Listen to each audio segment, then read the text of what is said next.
Bien, bien.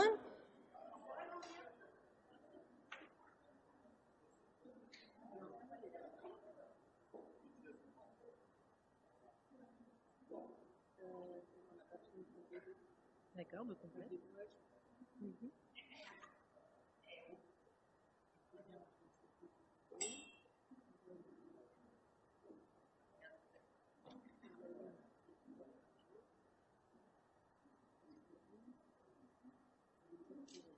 Bon. Allez, bah, écoutez, bonsoir à toutes et à tous. Bienvenue aux internautes.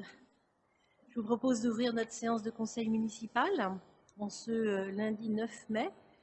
Je vais donc faire l'appel. Donc, Limagne, bien sûr, Patrick Becker présent, Stéphanie Lemeur, Khalid Ougaï excusé et avec un pouvoir Aziz Abderrahman. Carole Moïse, je pense qu'elle va nous rejoindre, je l'ai vue tout à l'heure. Elle était là pour l'accueil des familles ukrainiennes. Abdelaziz, il est là, forcément. Il est là. Anne-Marie Desmoulins, présente. Julien Béraud. Betty Chape, elle est souffrante, je le sais. Elle s'est excusée, elle m'a donné un pouvoir. Philippe Delpy. Antonia Pica-Bergano, présente. Valérie Régana, présente. Je l'ai vue. Voilà. Julien Caouane, présent. Florence Deneux, présente. Olivier Canard. Betty Yamo a donné un pouvoir à Carole Moïse. C'est bien la preuve qu'elle va nous rejoindre. Marc Malisevich, présent. Natacha Riodin, présente également. Thierry Quinu a donné un pouvoir à Marc Malisevich.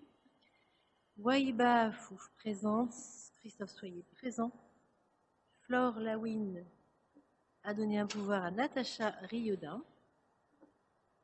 Didier Lambert, je l'ai vu. Audrey Thébault a donné un pouvoir à Philippe Delpy. Denis Cupre, présent. Brice Lawine, je ne l'ai pas vu. Christian Duès, présent. Bami Touria, absente, ainsi que M. Ventemche. Mme Touria a donné pouvoir à Mme Marche et M. Ventemche a donné pouvoir à M. Duès. Donc Mme Marche Corinne est ici, bien sûr. M. Nzouetoum, absent. Hervé Racine, présent. Samuel Rochat, voilà, absent. Ah, je crois que vous n'avez oublié personne. Donc on a largement le quorum. Je vous propose d'attaquer en désignant un secrétaire de séance. Ah, Madame Desmoulins, très bien. Et donc, à propos de secrétaire de séance, le précédent, c'était Patrick Necker pour notre compte-rendu du conseil municipal du 21 mars. Y a-t-il des remarques Non, rien de particulier. Donc, ce compte-rendu du conseil municipal du 21 mars est adopté. Je vous en remercie. Ensuite, la liste des décisions de la maire. Avez-vous des questions sur toutes ces décisions depuis le dernier conseil municipal qui permettent de faire fonctionner la vie quotidienne, si je puis dire, des services, beaucoup de formation. Voilà. Y a-t-il des questions? Je n'en vois pas. Très bien, je vous remercie.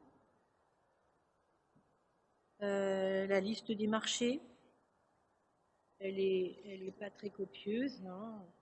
Voilà, avec la société Toshiba Île-de-France, de l'eau pour des photocopieurs, acquisition et maintenance. Voilà, est-ce qu'il y a des questions? Non, je n'en vois pas, donc cette liste est également approuvée. Le tableau récapitulatif du non-exercice du droit de préemption urbain. Toujours là, beaucoup d'opérations, beaucoup de mouvements dans notre commune. Voilà, beaucoup de gens qui partent, beaucoup de gens qui rachètent. Voilà, oui, Anne-Marie?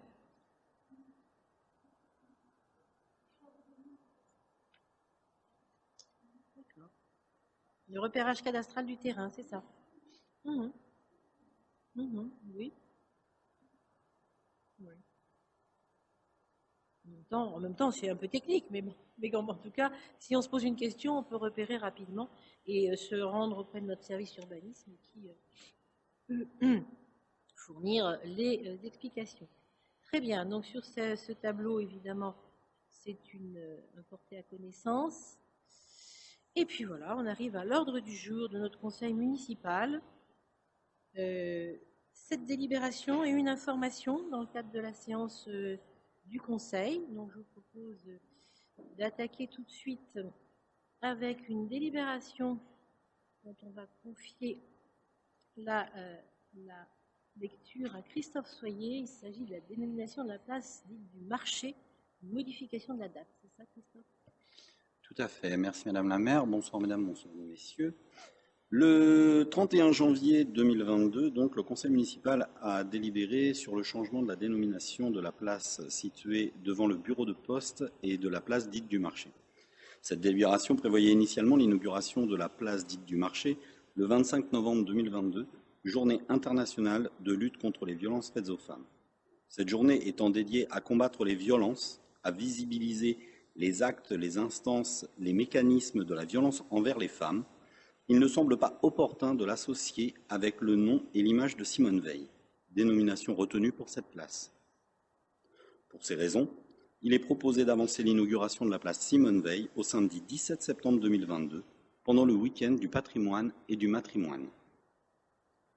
Donc nous proposons le changement, nous demandons au conseil municipal d'approuver le changement proposé par l'inauguration de la place dite du marché. Donc voilà. Un changement de date, en fait, voilà, pour faire coïncider avec un événement national plus en harmonie avec voilà, la manifestation. Bonsoir.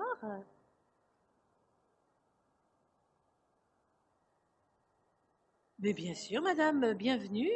Prenez place. Voilà, prenez place, voilà. Les fauteuils vous tendent les bras, et pas de souci. Bienvenue. Merci d'assister à notre conseil. Voilà, donc c'est juste un changement de date. Hein. Est-ce qu'il y a des abstentions, des votes contre? Je n'en vois pas. Je vous remercie. Merci Christophe. La délibération suivante, Carole, des frais de scolarité des élèves domiciliés hors commune. Bonsoir à tous, merci Madame la maire. Donc c'est une délibération que nous prenons tous les ans.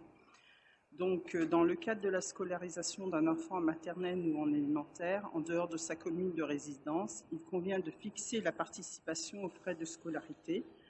À titre de réciprocité, ce montant maximum sert également pour les dépenses des enfants moisséens scolarisés sur notre commune.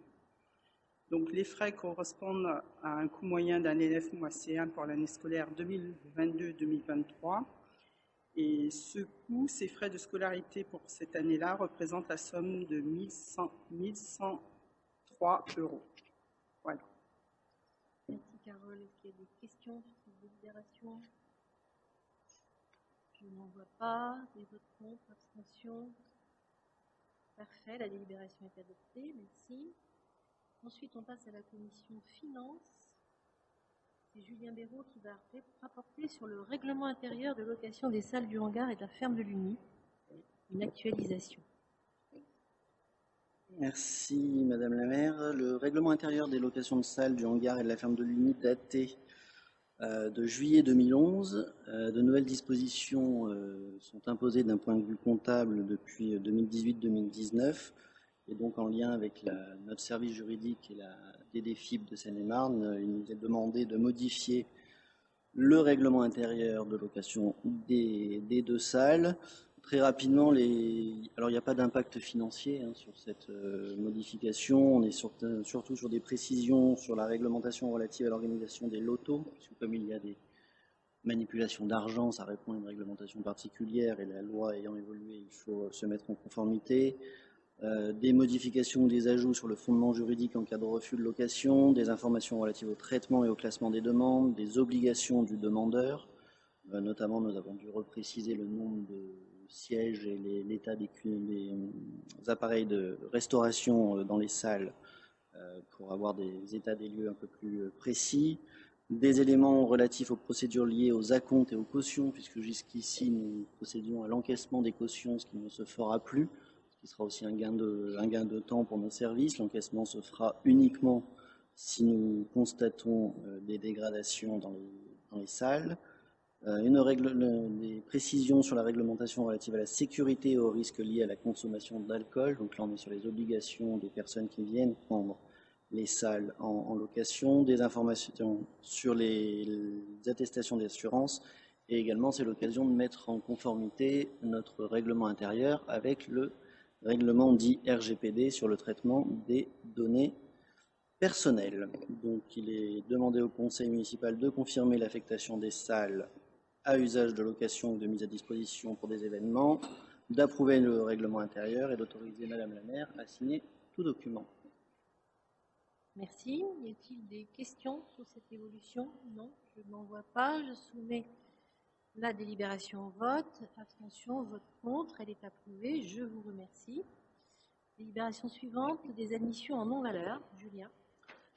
On connaît la procédure. Les admissions en non-valeur, c'est à la demande du comptable public qui doit aller toucher, comme on dit dans le milieu des comptables publics, les personnes qui n'ont pas réglé leur facture, et de manière assez régulière, ils nous demandent d'admettre en non-valeur. Ça ne veut pas dire que la somme n'est plus due, ça veut simplement dire que le comptable public ne procédera plus à des démarches pour recouvrer ces sommes. Donc là, il nous est demandé d'admettre en non-valeur 15 878,02 € pour une période s'étalant de 1996 à 2006. Nous sommes principalement sur des frais liés à la restauration et des prestations d'accueil et de loisirs. De manière naturelle, il n'y a pas de liste détaillée des personnes concernées.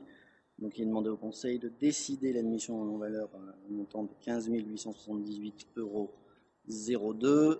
Ça sera inscrit au budget. Je vous rappelle que nous avons des points pour provision dans notre budget qui nous permettent aussi de prendre ces décisions. Merci Julien. Des questions? Je n'en vois pas, donc je soumets au vote. Abstention, vote contre. La délibération est adoptée. Et enfin, fourniture de services de télécommunication, toujours Julien Deveau.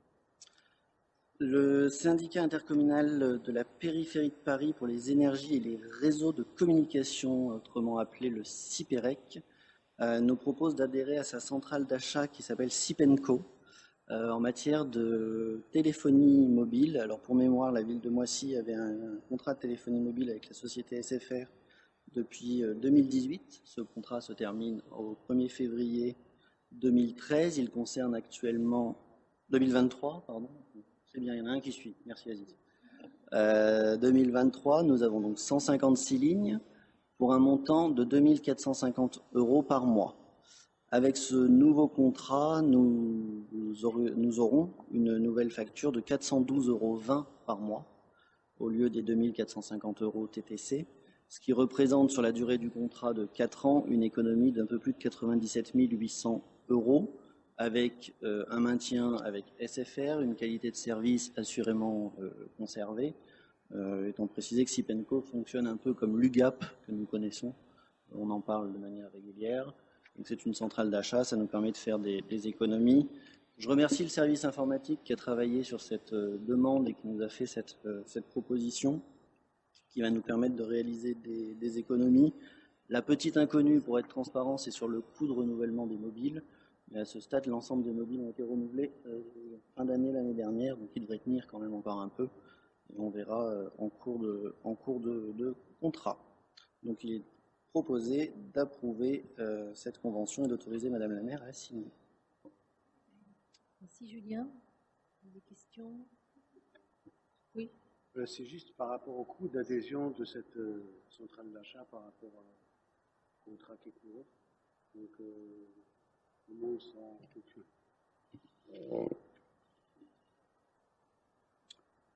Dans la mesure où c'est une centrale d'achat, il n'y a pas de coût d'adhésion. C'est un service qui nous est offert comme l'UGAP, on n'a pas de coût d'adhésion. En fait, la rémunération de Sipenco se fait sur la base de ce qui leur est versé mensuellement. C'est le même fonctionnement que l'UGAP. Oui, c'est une mutualisation d'achat, donc des économies d'échelle. D'accord. Bien, sauf que là, il s'agit de télécommunications. Y a-t-il d'autres questions? Je n'en vois pas. Je soumets la délibération au vote. Y a-t-il des votes contre, des abstentions? Elle est adoptée. Je vous remercie. Merci Julien. Donc on passe à l'administration générale et ressources humaines.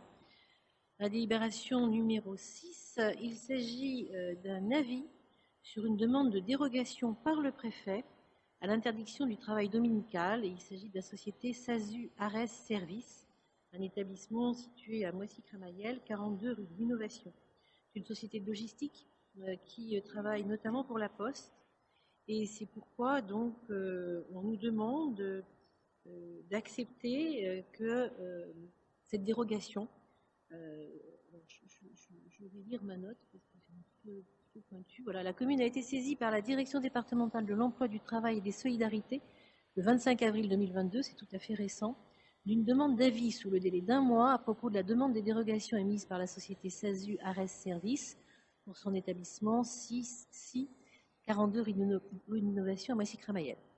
Cette demande est motivée par la nécessité de satisfaire les obligations de service public à J+1 de la Poste, client de cette société.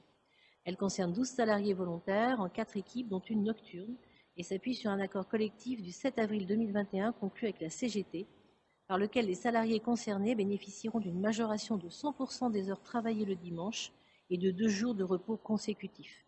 Elle porte sur la période du 1er juillet 2022 au 30 avril 2025. Voilà, donc en effet, ces dérogations sont parfaitement réglementées. Il faut un avis du conseil municipal. Et comme vous le comprenez, il s'agit d'une société de logistique qui travaille pour la Poste.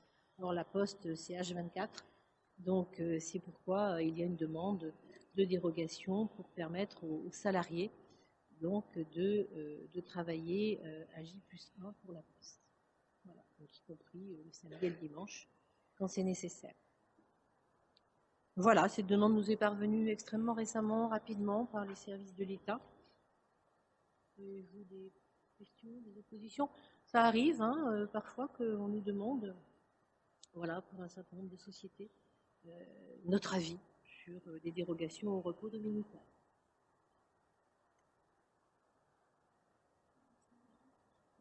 C'est ça.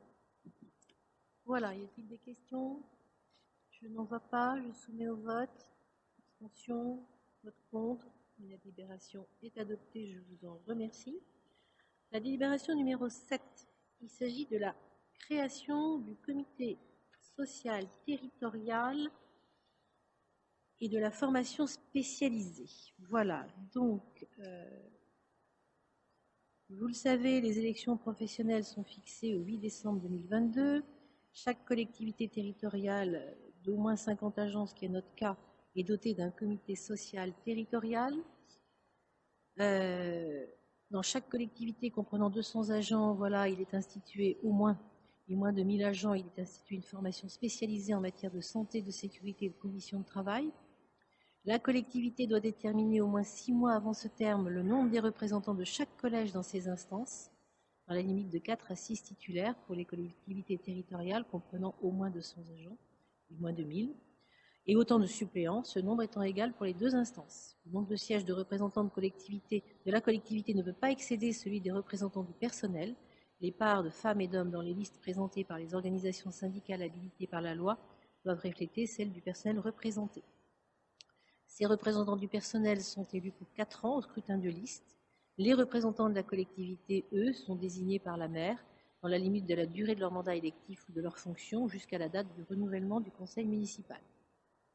Voilà, donc je vous propose de décider de la création d'un comité social territorial, CST, local, avec l'institution en son sein d'une formation spécialisée en matière de santé, de sécurité et des conditions de travail, de fixer le nombre de représentants titulaires au sein du CST à 6 et en nombre égal le nombre de représentants suppléants, de fixer le nombre de représentants titulaires du personnel au sein de la formation spécialisée à 6 et en nombre égal le nombre de représentants suppléants, et de décider le maintien du paritarisme numérique en fixant un nombre de représentants de la collectivité égal à celui des représentants du personnel titulaire et suppléant pour le CST pour la formation spécialisée.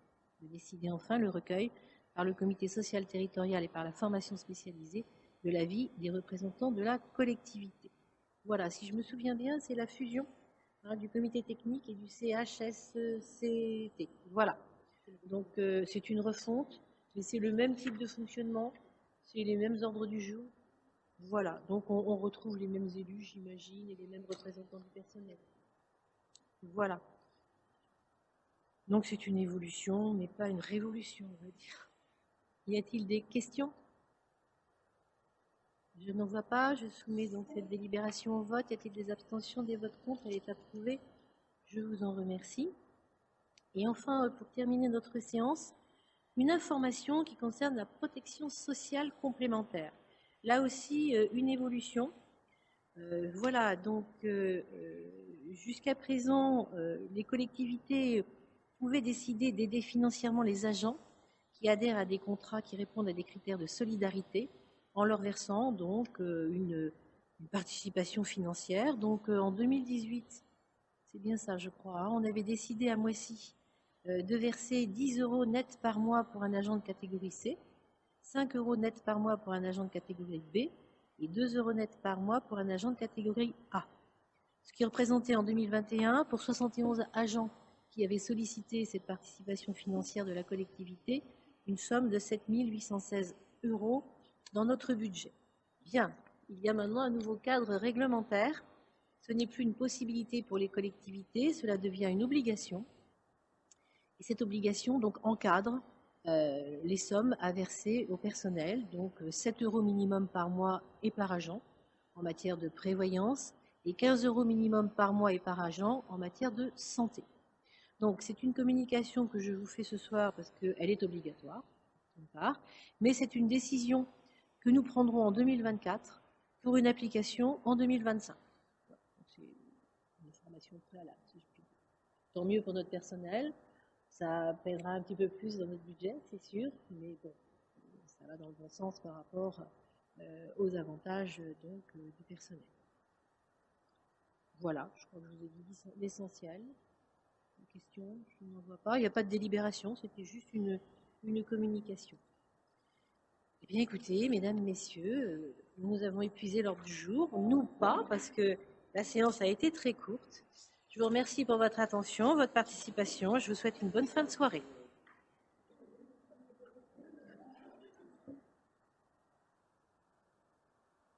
N'oubliez pas de signer le registre, voilà.